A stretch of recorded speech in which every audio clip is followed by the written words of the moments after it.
어머니, 이제 와서 이러시면 곤란해요. 그냥 조용히 실버타운으로 가세요. 너희가 나한테 어떻게 이럴 수가 있니? 내가 너를 어떻게 키웠는데. 아휴, 진짜 답답하네. 그러니까 그때 그냥 도장 찍어주셨으면 되는 거잖아요. 이 집은 내 전부야. 너희가 뭔데 날 쫓아내려고 해. 전부라뇨? 이제 곧 우리 집이 될 곳인데요? 어머니가 욕심을 버리셔야죠. 내가 치매라고? 내가 정신이 오락가락한다고 거짓말을 퍼뜨려? 어머님, 요즘 기억도 가물가물하시면서요. 그냥 편하게 맡기세요. 그럴 줄 알았으면 너희한테 다 퍼주지 말 걸 그랬어. 이게 다 내 잘못이다. 구독자 여러분, 안녕하세요. 오늘도 가슴을 먹먹하게 만드는 한 어머니의 이야기를 들려드리려 합니다. 서울 변두리의 작은 아파트에서 홀로 살아가는 72세 박순자 씨. 그녀는 한때 누구보다도 행복한 가정을 꾸렸던 사람이었습니다. 남편과 함께 작은 가게를 운영하며 평생을 일에 매달렸고, 단 하나뿐인 아들만큼은 부족함 없이 키우고 싶었습니다. 학비를 대기 위해 밤낮 없이 일했고, 때론 몸이 아파도 쉬지 못했습니다. 오직 아들만을 생각하며 살아온 세월이었습니다. 하지만 그렇게 애지중지 키운 아들은 결혼 후 변하기 시작했습니다. 처음엔 바빠서 연락이 뜸한 거라 믿었습니다. 손주가 태어난 후엔 더 이해하려 했습니다. 아이 키우느라 정신 없겠지. 그렇게 스스로를 설득하며 기다렸습니다. 그러나 시간이 흐를수록 점점 아들과의 거리는 멀어졌고, 그녀는 점점 외로움에 갇혀 살게 되었습니다. 어느 날 손주 얼굴이 너무 보고 싶어 조심스레 아들 집을 찾아갔습니다. 작은 장난감 하나를 손에 꼭 쥐고 혹여 부담이 될까 방문을 망설였습니다. 하지만 초인종을 누르는 순간 그녀는 차가운 현실을 마주해야 했습니다. 문 너머에서 들려오는 익숙한 목소리. 어머니, 지금 바빠요. 다음에 오세요. 그리고 이내 들려온 뚝 끊어진 전화 소리. 눈앞이 캄캄해졌습니다. 잠시 멍하니 서 있다가 다시 초인종을 눌렀습니다. 하지만 아무 대답도 없었습니다. 창문 너머로 손주의 그림자가 어른거렸지만 문은 끝내 열리지 않았습니다. 그렇게 박순자 씨는 조용히 발길을 돌려야 했습니다. 그날 이후 그녀는 더욱 외로워졌습니다. 전화는 여전히 받지 않았고 메시지는 읽히지도 않았습니다. 하루에도 몇 번씩 휴대폰을 확인하며 혹시 오늘은 연락이 오지 않을까 기다려보았지만 아들의 연락은 오지 않았습니다. 그러던 어느 날 그녀는 더 충격적인 상황을 맞이해야 했습니다. 자신이 살던 집에서조차 내쫓길 위기에 처한 것입니다. 하지만 이 집 그녀의 명의라는 사실을 며느리는 까맣게 몰랐겠죠. 과연 이 사연의 결말은 어떻게 될까요? 끝까지 지켜봐 주세요. 구독과 좋아요는 사랑입니다. 여러분의 작은 클릭이 큰 힘이 됩니다. 이제 사연 시작합니다. 박순자 씨는 남편과 함께 30년 동안 맞벌이를 하며 어렵게 돈을 모아 작은 아파트를 장만했습니다. 작은 식당을 운영하며 하루도 쉬지 않고 일했고, 남편 역시 공장에서 묵묵히 일하며 한 푼 두 푼 모았습니다. 두 사람은 오로지 하나뿐인 아들의 미래만을 바라보며 젊음을 희생했습니다. 그렇게 힘들게 마련한 집이었기에 그녀에게는 단순한 부동산이 아닌 가족의 땀과 희생이 깃든 보금자리였습니다. 아들을 뒷바라지하며 학비도 대줬고 결혼할 때도 있는 돈 없는 돈 모아 신혼집 마련에 보탰습니다. 학창 시절 아들은 항상 효자가 되겠다고 다짐했지만 결혼 후에는 점점 연락이 뜸해졌습니다. 처음엔 회사 일이 바쁜가 보다 했고 손주가 태어난 후에는 아이 키우느라 정신이 없겠지라며 이해하려 했습니다. 그러나 시간이 지나면서 아들의 연락은 점점 줄어들었고 그녀는 점점 외로움을 느끼기 시작했습니다. 명절이 되어도 예전처럼 먼저 찾아오는 일은 없었고, 손주 얼굴을 보려 해도 아들 내외는 항상 바쁘다는 핑계를 댔습니다. 남편이 세상을 떠난 후부터 아들의 태도는 더욱 변했습니다. 남편이 살아있을 때는 그래도 아들이 어머니를 챙기는 척이라도 했지만 홀로 남겨지자 연락은 더 줄어들었고 며느리와의 사이도 점점 멀어져 갔습니다. 결혼 초반부터 시어머니와 거리를 두려 했던 며느리는 시간이 갈수록 대놓고 손주를 보지 못하게 했습니다. 처음에는 바쁘다며 정중하게 말하더니 시간이 지나자 대놓고 어머님, 집이 좁아서요라며 방문을 꺼리는 태도를 보였습니다. 설날이나 추석이면 온 가족이 모여 웃음꽃을 피웠던 예전과는 전혀 다른 모습이었습니다. 손주들과 함께 송편을 빚고 가족끼리 정답게 둘러앉아 이야기를 나누던 순간들은 이제 그녀의 머릿속 추억 속에서만 존재할 뿐이었습니다. 박순자 씨는 자식이니 이해하려 했습니다. 바쁘겠지, 살림도 힘들겠지 하며 스스로를 위로했습니다. 하지만 그녀의 배려는 점점 무시당했고 그녀의 존재는 아들의 삶에서 점점 사라져 갔습니다. 아무리 참으려 해도 아무리 이해하려 해도 그녀는 점점 외톨이가 되어 가고 있었습니다.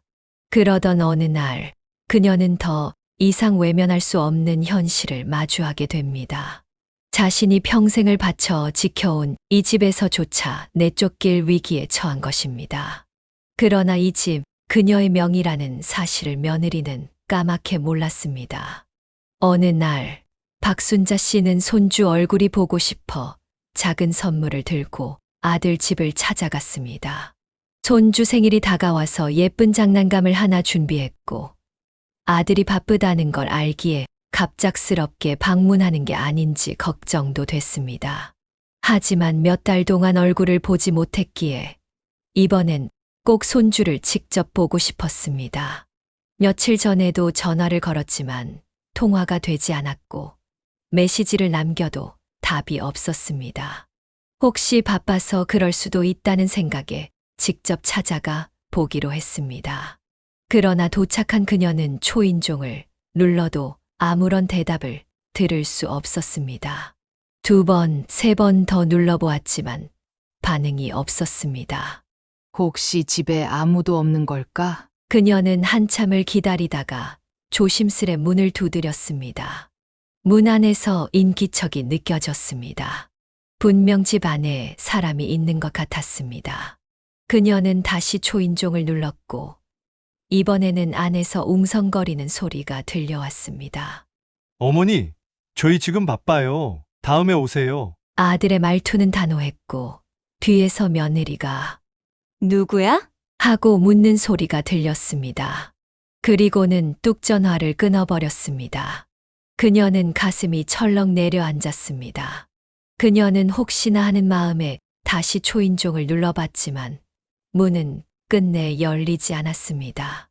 바람이 차가워지기 시작했고 문 앞에서 한참을 서 있던 그녀는 결국 발길을 돌렸습니다.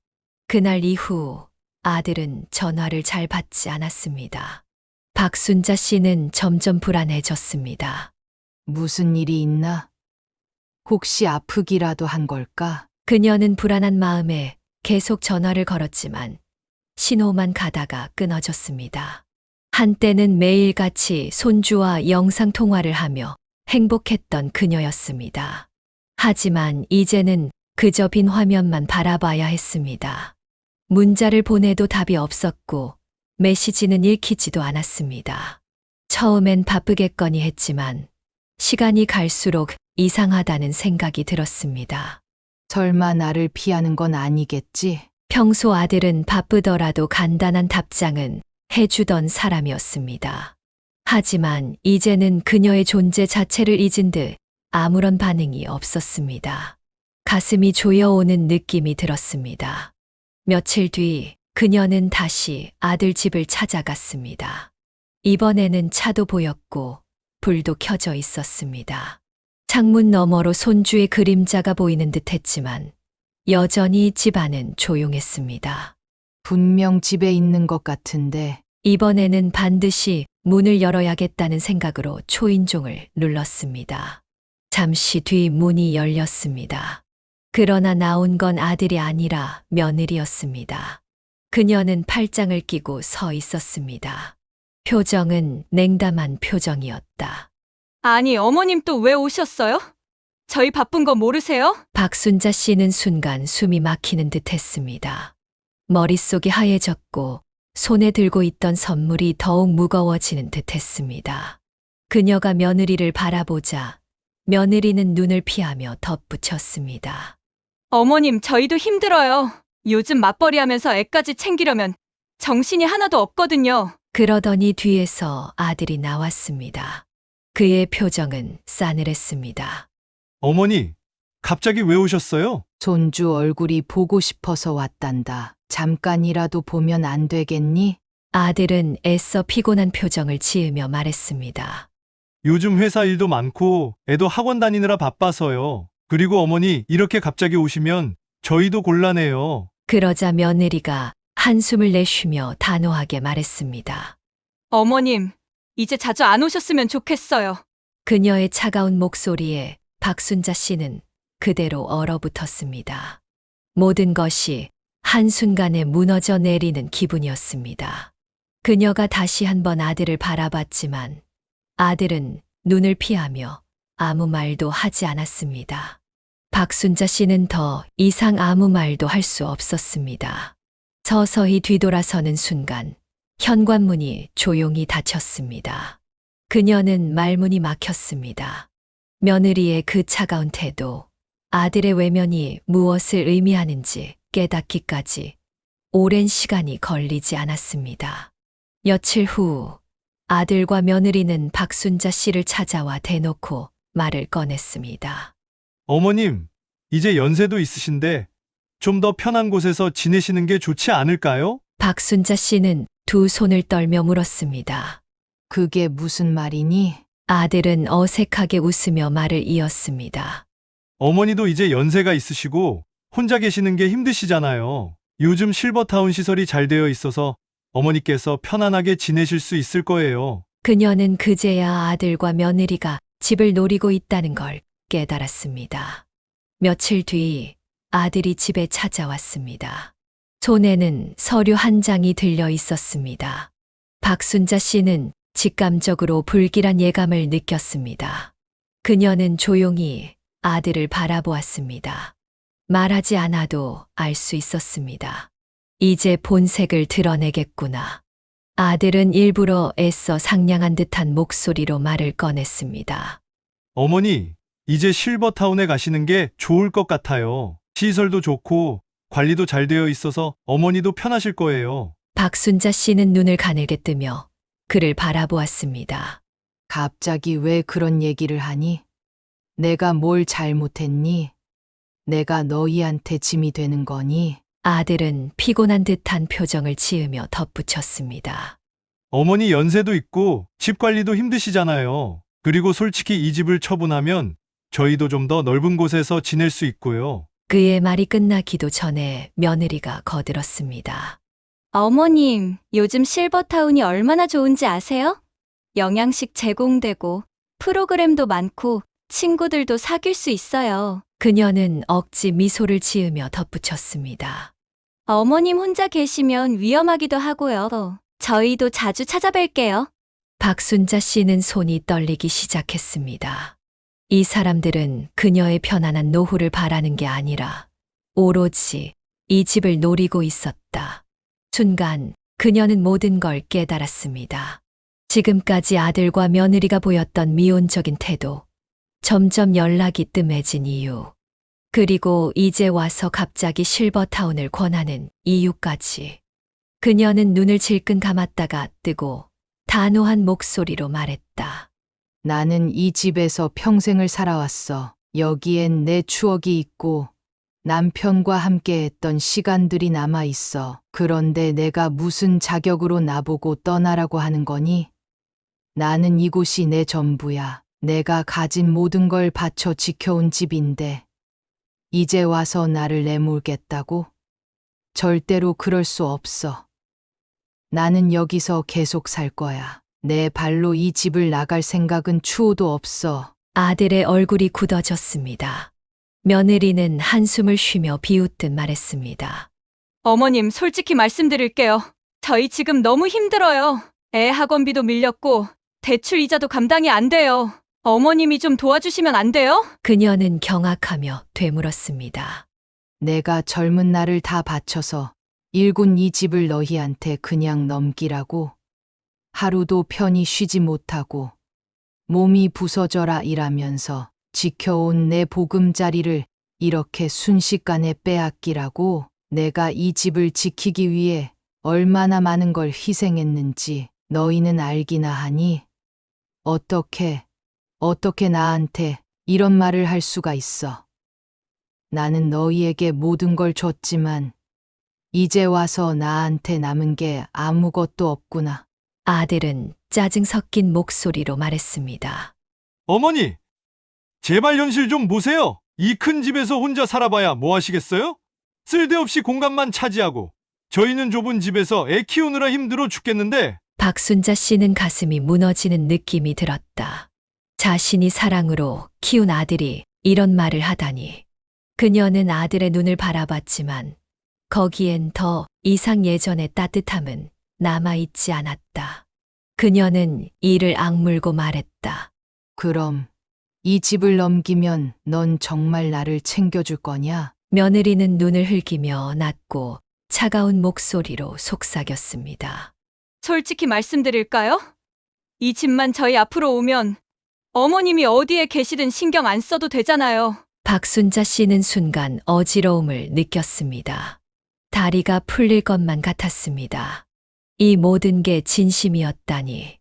한평생 자신을 위해 희생한 자식이 이제 와서 그녀를 버리려 한다는 사실이 가슴 깊이 박혔습니다. 나는 너희를 위해 내 전부를 바쳤어. 그런데 지금 나를 이렇게 내쫓으려 하는 거니? 아들은 외면했습니다. 며느리는 더 이상 참을 필요도 없다는 듯 혀를 찼습니다. 어머님, 우리도 이제 지쳤어요. 우리 인생 좀 편하게 살게 놔두시면 안 돼요? 박순자 씨는 더 이상 아무 말도 할 수 없었습니다. 눈앞이 흐려졌습니다. 그녀는 벌떡 일어나 방으로 들어갔습니다. 손이 덜덜 떨렸습니다. 창밖을 바라보며 한참 동안 아무 말도 하지 않았습니다. 그녀의 삶이 한순간에 무너지는 듯 했습니다. 그날 이후 현관 비밀번호가 바뀌어 있었습니다. 평소처럼 문을 열려 했지만 문은 단단히 잠겨 있었습니다. 그녀는 손을 떨며 문을 두드렸습니다. 하지만 안에서는 인기척조차 없었습니다. 얘야, 엄마야, 문 좀 열어다오. 제발. 그녀는 두드리는 손을 떨며 다시 한번 간절하게 애원했습니다. 엄마가 잘못했다. 혹시 내가 기분 상하게 했니? 한 번만 이야기하자. 응? 그러나 아무런 대답도 들려오지 않았습니다. 그 순간 그녀는 모든 걸 깨달았습니다. 이제 이 집에서도 자신이 설 곳이 없다는 사실을 깨달았습니다. 그녀는 그 자리에 주저앉아 버렸습니다. 차가운 바람이 그녀의 뺨을 스치고 지나갔습니다. 어딘가에서 개 짖는 소리가 들려왔습니다. 하지만 문 앞의 집에서는 아무런 인기척도 들리지 않았습니다. 그녀는 천천히 자리에서 일어났습니다. 그리고 비틀거리며 그 집을 떠났습니다. 그 후 동네 이웃에게서 충격적인 소식을 들었습니다. 순자 씨, 요즘 어디 편찮으세요? 며느리가 어르신 치매 초기라던데요. 박순자 씨는 순간 귀를 의심했습니다. 이웃의 말이 잘못 들린 게 아닐까 싶어 다시 되물었습니다. 뭐라고요? 치매요? 누가 그런 말을 했다고요? 이웃은 난처한 표정을 지으며 조심스럽게 말했습니다. 며느리 분이 그러던데요. 어르신께서 요즘 기억도 잘 못하시고 정신이 오락가락한다고요. 집도 더 이상 관리할 능력이 안 되신다고 하더라고요. 그 말에 박순자 씨는 온몸이 굳었습니다. 심장이 철렁 내려앉고 손끝까지 차가워졌습니다. 그녀는 순간 숨조차 쉬기 어려웠습니다. 도대체 며느리가 왜 이런 소문을 퍼뜨리고 다니는 걸까? 그녀는 가까스로 몸을 가누며 떨리는 목소리로 물었습니다. 그 말을 들은 게 한두 번이 아니란 말이에요. 이웃은 미안하다는 듯 고개를 끄덕였습니다. 네, 다른 분들도 같은 이야기 하시던데요. 어르신이 요즘 정신이 흐릿하다고. 그래서 며느리 분께서 법적 보호자로 등록해야 한다고 하시더라고요. 그제야 박순자 씨는 모든 걸 깨달았습니다. 며느리는 그녀가 정신이 온전치 않다는 소문을 퍼뜨리며 집 명의를 자기 앞으로 변경하려 하고 있었습니다. 그녀는 곧장 구청으로 달려갔습니다. 숨을 헐떡이며 도착한 구청에서 자신의 등기부등본을 확인했습니다. 그런데 믿을 수 없는 광경이 눈앞에 펼쳐졌습니다. 그녀도 모르는 사이에 명예 이전 절차가 진행 중이었습니다. 누군가 그녀의 인감도장을 이용해 서류를 작성했고, 심지어 내가 정신이 오락가락한다고 주장하면서 내 재산을 마음대로 관리하겠다고 서류까지 제출한 상태였습니다. 이게 어떻게 된 거야? 그녀는 그 자리에서 다리에 힘이 풀려 바닥에 주저앉고 말았습니다. 주변의 사람들이 웅성거렸지만 그녀는 아무것도 들리지 않았습니다. 눈앞이 캄캄해지고 심장이 미친 듯이 뛰었습니다. 이대로 가만히 있으면 안 된다는 생각이 들었습니다.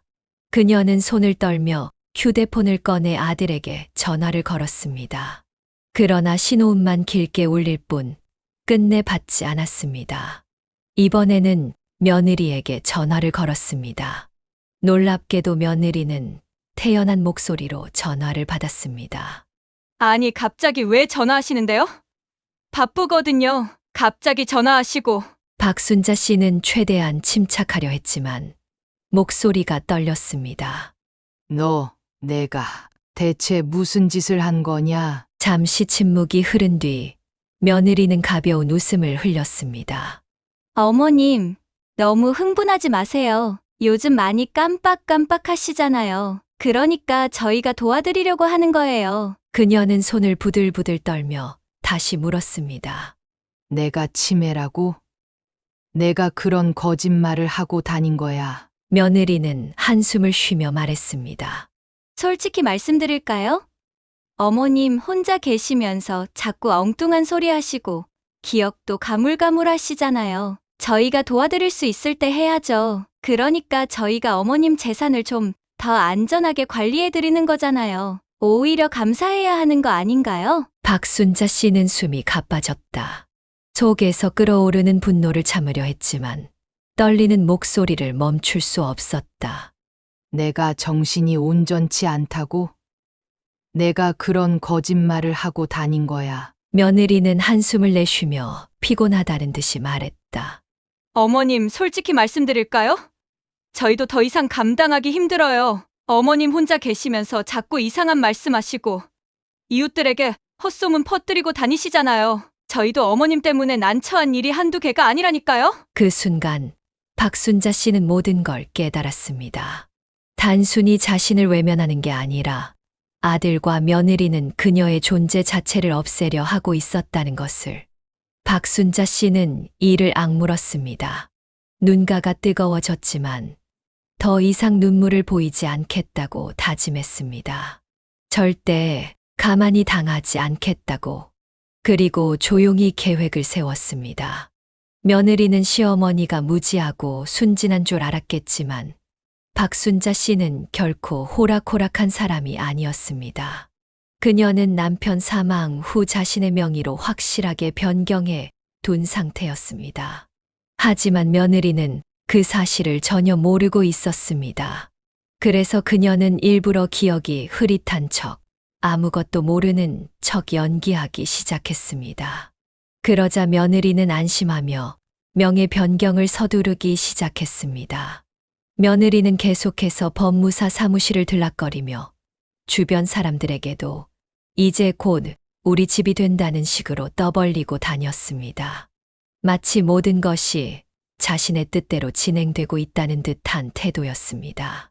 하지만 박순자 씨는 모든 것을 꿰뚫어 보고 있었습니다. 그리고 바로 그 순간 그녀는 카운터 펀치를 날렸습니다. 며느리가 법무사 사무실을 통해 진명의 변경을 시도하려던 날, 박순자 씨는 일부러 그곳을 찾아갔습니다. 법무사와 며느리가 서류를 살펴보며 흐뭇한 표정을 짓고 있는 순간, 그녀는 조용히 웃으며 가방에서 한 장의 서류를 꺼냈습니다. 그거 필요 없을 텐데 이 집 이미 내가 기부했거든. 법무사가 손에 들고 있던 서류를 떨어뜨릴 만큼 충격적인 발언이었습니다. 네, 며느리와 아들은 경악했습니다. 그녀는 이미 몇 주 전에 이 집을 어렵게 사는 노인들을 위해 기부하기로 결정하고 필요한 서류를 준비해 정식으로 처리해 둔 상태였습니다. 모든 법적 절차가 완료된 상황이었고, 이제 이 집은 국가 지원을 받는 복지 시설이 될 예정이었습니다. 이 집 이제 내 것도 아니야. 앞으로 어려운 어르신들이 편히 머물 곳이 될 거야. 며느리는 얼굴이 새하얗게 질렸습니다. 그녀는 서둘러 박순자 씨의 팔을 붙잡으며 소리를 질렀습니다. 어머님, 지금 무슨 말씀을 하시는 거예요? 이 집이 어떻게 어머님 것도 아니고 제 것도 아닙니까? 박순자 씨는 싸늘한 미소를 지으며 며느리를 쳐다보았습니다. 너는 네 것이라고 생각했겠지. 하지만 나는 네 것이 아니라고 생각했어. 그리고 내 결정을 번복할 생각은 없어. 며느리는 당황하여 아들을 쳐다보았지만 아들 역시 충격을 받은 듯 아무 말도 하지 못했습니다. 엄마, 이거 장난 아니지? 그냥 우리한테 말도 없이 이럴 순 없어. 장난? 너희가 나한테 했던 짓은 장난이 아니었니? 나를 치매로 몰아가고 내 재산을 가로채려 했던 게 장난이었냐고? 며느리는 더 이상 할 말이 없는 듯 입을 꾹 다물었습니다. 주변 사람들에게도 이 집이 자기 것이 될 거라고 자랑을 해둔 상태였는데 이제는 돈도 체면도 남편 아들의 신뢰도 모두 잃게 된 것이었습니다. 결국 이 일로 며느리와 아들은 크게 다투기 시작했습니다. 아들은 며느리를 원망했고 며느리는 아들에게 모든 책임을 떠넘겼습니다. 박순자 씨는 조용히 그 모습을 지켜보다가 더 이상 볼 가치도 없다는 듯 뒤돌아섰습니다. 이제 그녀는 더 이상 이들에게 기대할 것이 없었습니다. 그녀는 모든 걸 잃지 않았다. 오히려 자유를 얻었습니다. 박순자 씨는 이제 재단에서 운영하는 복지시설에서 평온한 나날을 보내고 있습니다. 따뜻한 햇살이 드는 창가에서 차를 마시며 책을 읽기도 하고 또래 친구들과 함께 산책을 나가거나 취미 활동을 하며 시간을 보냅니다. 그녀는 예전보다 훨씬 여유롭고 행복합니다. 더 이상 누군가에게 버려질까 두려워할 필요도, 불안해하며 전화를 기다릴 필요도 없습니다. 오히려 이곳에서 새로운 가족 같은 친구들을 만나 서로 기대며 살아가고 있습니다. 한편 며느리는 모든 걸 잃었습니다. 집을 차지하려던 욕심은 물거품이 되었고 주변 사람들에게 큰 소리 쳤던 자랑도 수치로 변했습니다. 아들과의 사이는 걷잡을 수 없이 나빠졌고 그녀를 감싸주던 사람도 사라졌습니다. 돈도 체면도 남편과의 관계도 하나씩 무너져 내렸습니다. 결국 남의 것을 탐하다 모든 걸 잃은 건 본인뿐이었습니다. 그리고 박순자 씨는 이 일을 통해 깨달았습니다. 가족이라고 다 믿을 수 있는 건 아니지만 그래도 나를 사랑하는 사람은 어딘가에 있다는 걸. 여러분, 오늘 사연 어떻게 보셨나요? 아마 많은 분들이 박순자 씨의 이야기를 들으며 안타까움과 분노를 함께 느끼셨을 것입니다. 부모를 희생만 당하는 존재로 여기고 그 희생을 당연하게 받아들이려는 사람들이 있는가 하면 끝까지 부모의 인생을 빼앗으려는 사람들도 있습니다. 하지만 세상은 그렇게 쉽게 돌아가지 않습니다. 결국 진실은 밝혀지고 욕심이 지나친 사람들은 응당한 대가를 치르게 됩니다. 박순자 씨는 아픔을 겪었지만 끝내 자신의 삶을 지켜냈고 새로운 행복을 찾았습니다. 이 이야기를 통해 많은 분들이 진짜 가족이란 무엇인지, 그리고 때로는 가족이라도 단호해져야 한다는 사실을 다시 한번 생각해 보셨을 것 같습니다. 끝까지 시청해 주신 여러분께 진심으로 감사드립니다. 여러분의 구독과 좋아요는 저희에게 큰 힘이 됩니다. 다음에도 더욱 흥미롭고 공감 가는 이야기로 찾아뵙겠습니다. 감사합니다.